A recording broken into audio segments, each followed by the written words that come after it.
Okay, had a little bit of a false alarm. We went live a little too early, but we are good now. All right, so let's start off with this news piece. U.S. imports sink in September, suffer the steepest drop since 2020 lockdown. You're just joining. I am Alan Clayton, the Frazzled Dad. I'm actually a licensed financial professional.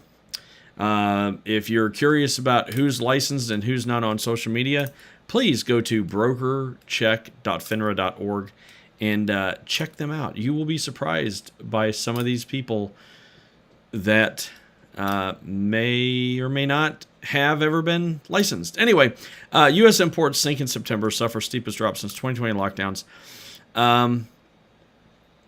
September imports are down 11% year on year and 12.4% just from August.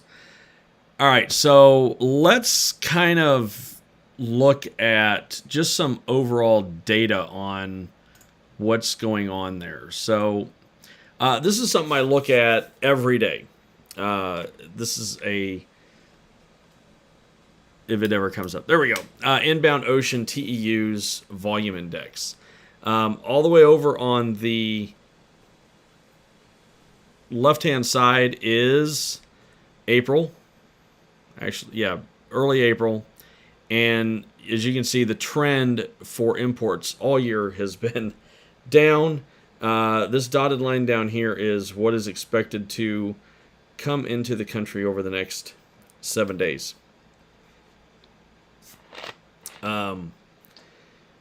Look, this is not a good trend, and it's not hard to figure out why.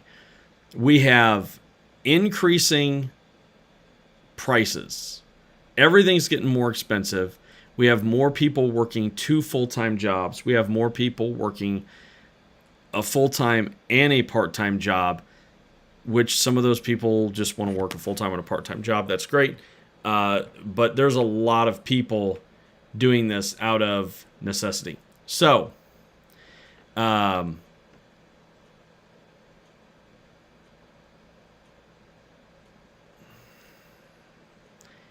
so we're looking at a kind of a decrease in, well, a massive drop off in, and this is container volume. This doesn't include all of the other imports that we see.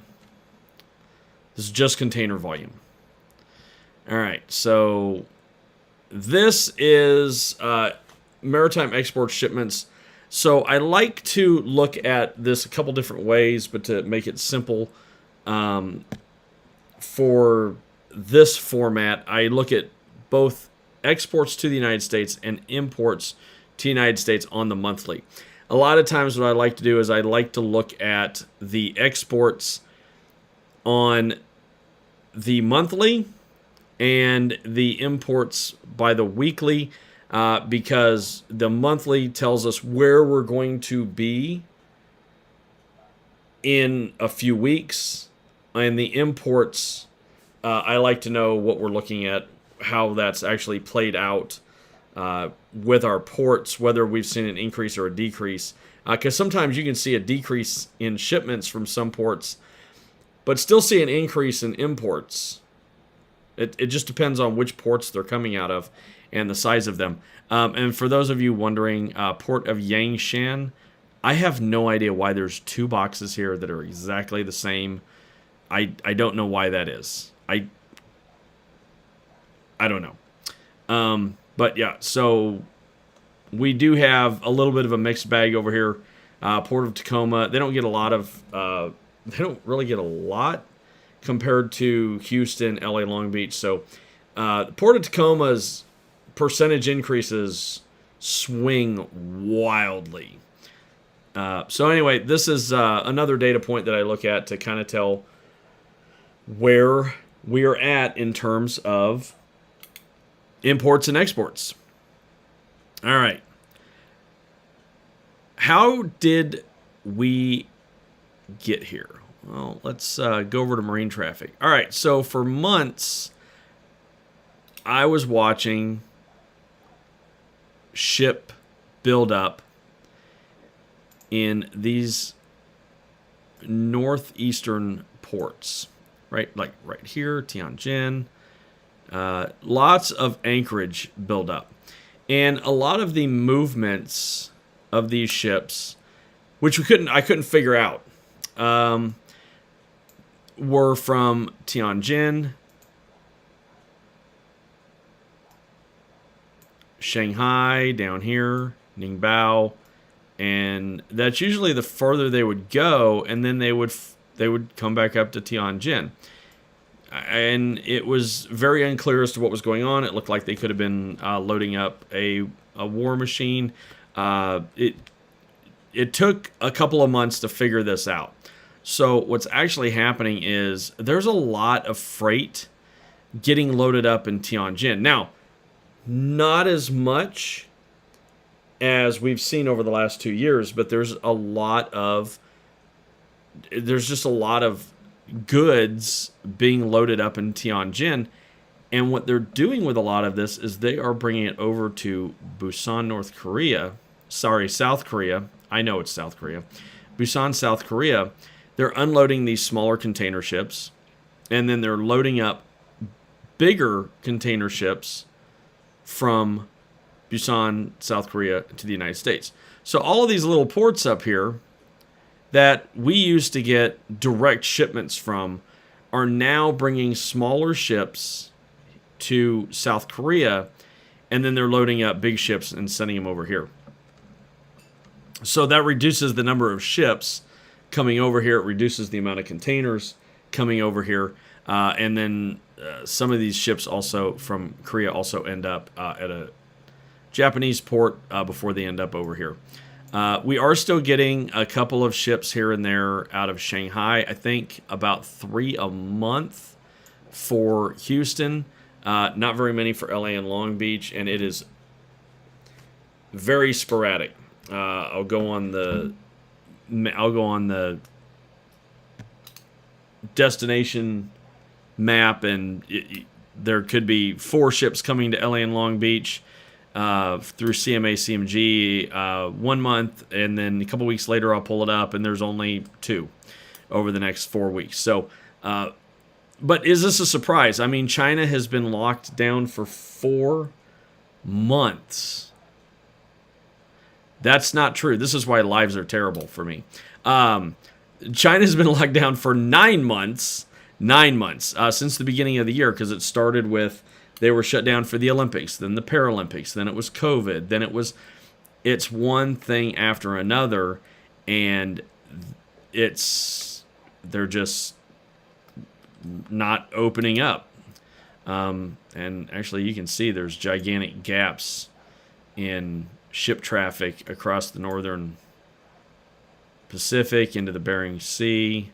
There should not be these gigantic mileage gaps between ships. It's just a lot of space.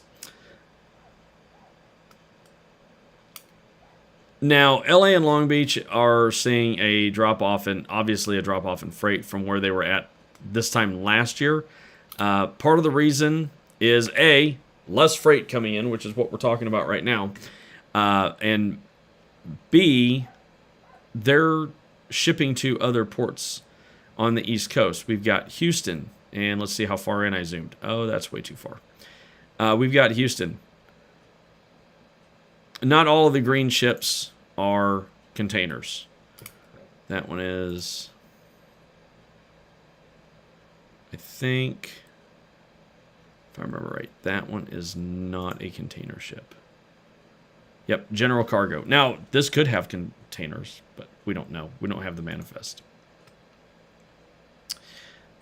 And also New Orleans.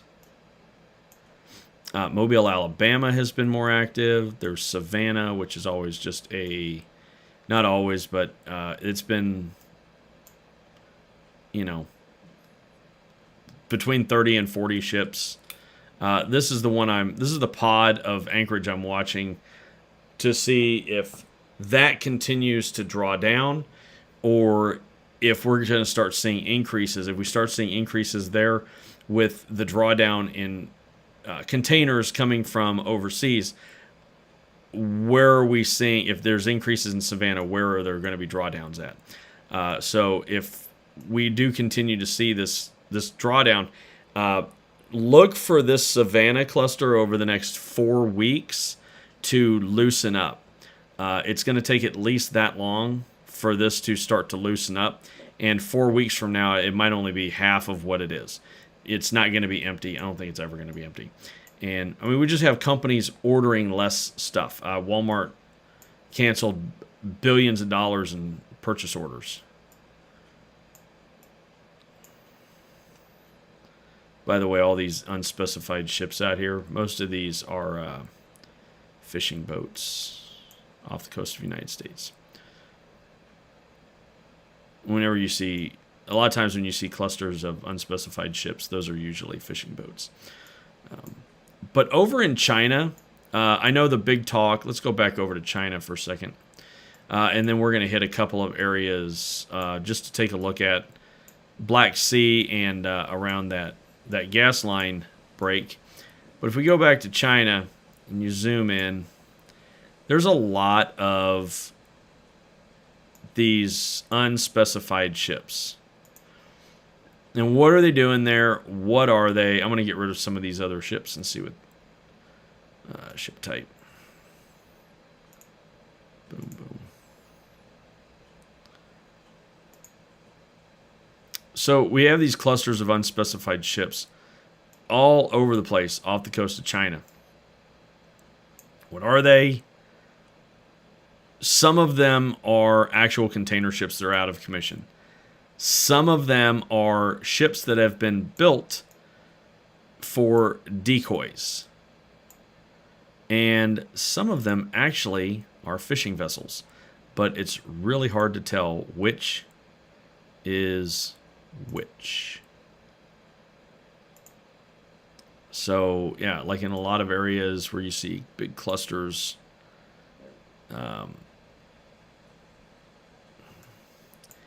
and who knows, some of these where we see areas of ships like this, some of these areas may be places where they've anchored these things to try to create, like when you try to create a crappie bed, some of these places they might be using to create fishing beds, because there's so many people over there.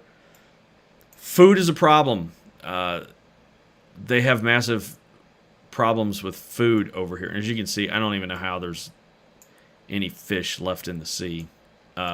When you really look at all of the fishing boats that are out here, it's really quite nuts.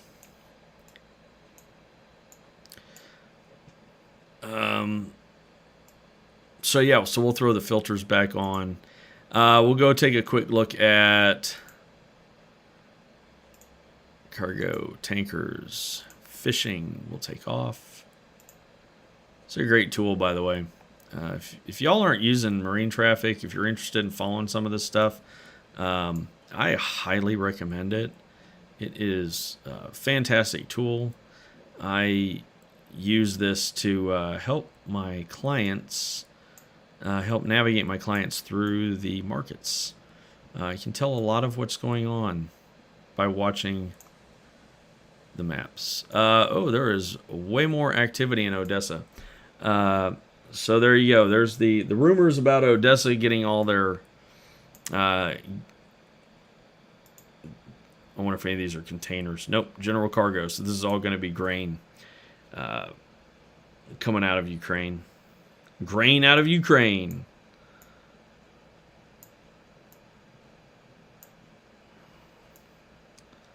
This is, I believe this is where the bridge was that got hit, blown up, whatever. I think this is the bridge right here, if I'm not mistaken. All right, let's go check the North Sea, and then that'll pretty much clear everything up that I wanted to put out on this.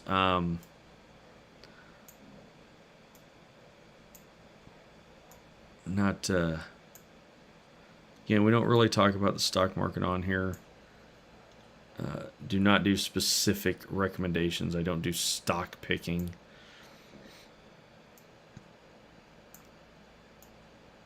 Stock picking is actually a not allowed in the, like, I can't sit here and say you should buy this stock because I don't, there's a certain suitability that you have to go through to, oh, here we go. Yeah, there's a certain suitability that you have to go through to find out if something's the right investment for you. Might not be an individual stock, but anyway. All right, so right about here is where those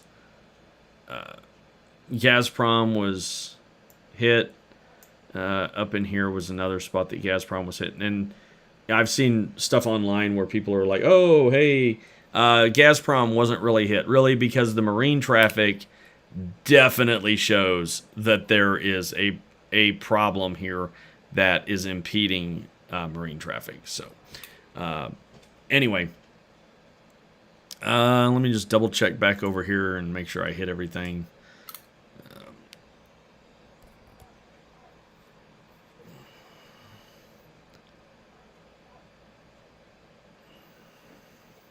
Yeah, that's pretty much it. So, all right, y'all.